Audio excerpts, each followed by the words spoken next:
Hello and welcome to episode 3 of RV Basics for the new or prospective RV owner from Award Winning Outdoors at awardwinning94.wordpress.com. If you've made the leap and purchased an RV and you're now in a campsite with it, there are going to be several things you need to do to set it up. And one of the very first things you'll need to do is to level your camper. It can be really important to get your camper level, not only for your personal comfort, but it's my understanding that at least some RV refrigerators only work if they're very level. And so one thing I did early on when I bought my camper was to add a couple different types of level devices on it. This particular one uses a little ball that rolls back and forth to show you when you get level. And another style here that I got is one that looks like a carpenter's level, a little tube with some liquid and a bubble in it, that when that bubble's in the middle of your level. One thing I did on this particular one is I mounted it on the left side of the camper as you face forward, so it's visible in my side view mirror when I'm backing in. And I'll show you the reason for that. As you park, you're going to want to use wheel chocks to stabilize your camper so it doesn't roll forward or backwards. And ones like this yellow one here, this is actually designed to be used for leveling.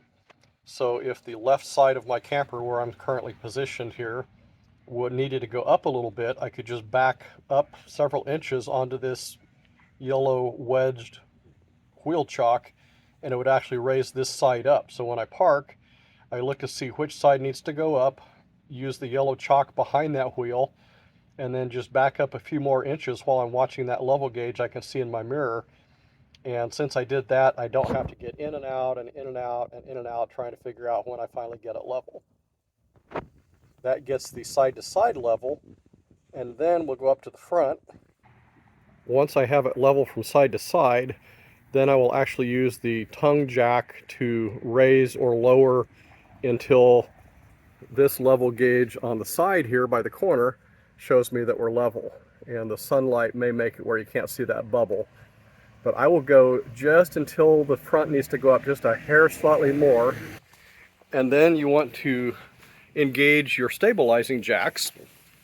I will start with my back ones and go just until they touch the ground and have a firm contact with the ground. Then I'll go back to my trailer tongue and just crank it another turn or so to raise that last inch or two of the front of the trailer to get it completely level. And that also tightens up these back jacks.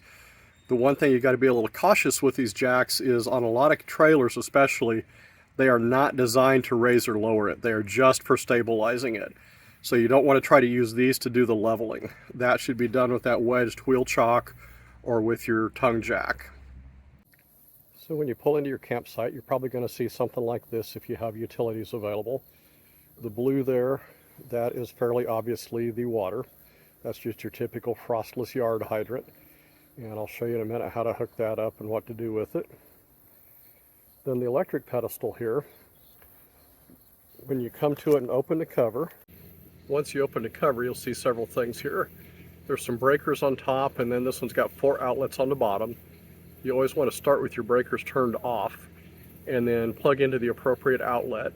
Those two middle that look like a household plug, that's just a 20 amp connection.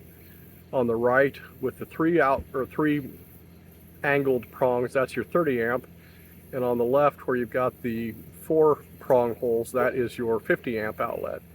The nice thing is they all use different plugs, so whatever plug you have on your camper should be the one you need to plug in with. There are adapters where you can adapt to lower amperage sockets, but you don't get any more amps out of it. It just allows you to plug in. So if you have a 50 amp RV and you plug it into a 20 amp outlet, you're still only going to get 20 amps. So that could be a problem if you're trying to run like dual air conditioners on a big RV or something. Next, we'll go over to the side of the camper and look at those connections. So as you get ready to actually hook up your unit, you got several options for water and sewer. Your simplest one, or your most basic if you're camping dry, there'll be a screw cap. This is a non-threaded connection other than the threads to hold the cap. You can fill this with a hose or whatever other source you have, and that just fills your internal holding tank. If you're using that for your water supply, you will need to turn on your water pump inside the camper or wherever you do that. And it's usually a pressure regulated pump. So if you open your sink faucet, the pressure in the system drops, the pump senses that, kicks in, you may hear it as it pumps water, and that will provide you with water throughout your camper. Another option is the city water connection. Kind of a misnomer, you're probably not camping in the city, but when you open that, this is a swiveling threaded connection, and that's designed so you stick the rigid end of a hose in there, screw that onto the hose, tighten it up, and that will be your source of water from that frost-free hydrant I showed you. One thing I like to do with that, for a couple reasons, I will screw on a swiveling elbow here and a quarter turn valve to shut it off. And I do that for a couple reasons. One is if I'm going to be gone for the day, I can shut that valve off, and that way, just in case something inside the camper would break, a seal would go bad or something, I don't come back to water running out the doors of my camper. The other thing is there is a one-way valve behind the city water connection that is designed to where when your water pump kicks in, if you're using that, you don't pump water out. However, my one-way valve is not real good and it dribbles. You can actually kind of see a little water stain there where it dribbles down the side of the unit when the water pump kicks in. So by having this screwed in, even if I'm not using my city water connection, it just gives me a way to shut that off. A couple things that I recommend. One would be a pressure reducing valve, and there are several varieties of these. Some are actually adjustable, this one is not, but you would screw this directly on the outlet of that frost-free hydrant in the campground. And then after that, or just downstream from that, would be an RV water filter. And what that does is it provides a way, if there's any kind of impurities or debris or something in that water system, it keeps it out of your unit so it doesn't create problems for you. I will include links to these things as I mention them. They'll be linked in the comments down below. I will say I'm not sponsored by any of these companies. I don't make any money off of any of the companies, have no affiliation with them. They're just good products I use. However, I am part of the Amazon affiliates program. If you decide to buy through my link, it won't cost you a penny extra. I might get a small commission out of it, and if I do, I will appreciate it and use it to support these efforts. Your electric, there's going to be some sort of an opening where you pull your cord out. It may be on a reel. Mine basically just shoves in a wad inside a tray there. That's one of those 50 amp plugs with 3 prongs, 2 angled ones, and then the round ground prong. Looks kind of like some of your dryer connections and stuff. The 50 amp would have 3 parallel prongs plus your ground. You can get an adapter that you can plug this into, and then that goes to just a regular household connection. I use that if I am plugging into my generator because that's the kind of connection it has. The other thing I would suggest would be getting one of these RV power safe RV power surge protectors. You don't know for sure what kind of electricity you're going to connect to in a campground, how good your source is, whether it's going to be real stable or not. The other thing is if there happens to be a problem with the system, there's a ground issue or something like that. I was actually working out of an office trailer one time that every time we would plug it in, it would blow the breaker. And what we determined is there was a problem with the ground circuit. Well, this would tell you, one of the indicators would tell you there's a ground problem or other types of issues. Could keep it a little safer.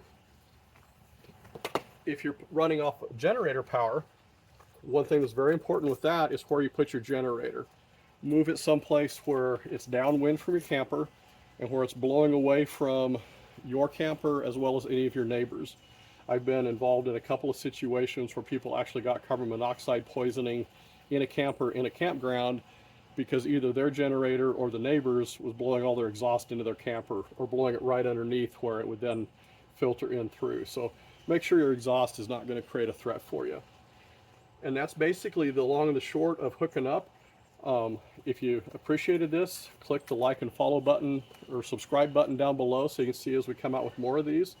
And I will be adding some more hints as we go along of things that new RV owners would be best not to have to learn the hard way. So appreciate you watching. Happy camping. We'll see you soon.